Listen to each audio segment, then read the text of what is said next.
in order for you to worship, someone has to be greater than you. Worship is something that God cannot do. God can do everything except for worship.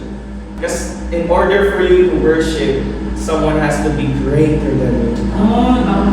So God, walang mas greater kay God. Walang mas mataas sa Panginoon Diyos natin. Kaya hindi siya maka-worship kasi siya na yung pinakataas-taas ang Panginoon. So, that's the question na gusto kong impart sa atin. If that's the only thing that God cannot do, how will you do it? Si God na nagbigay ng lahat, worship na lang. Alam niya ka pa mag-worship. Grabe!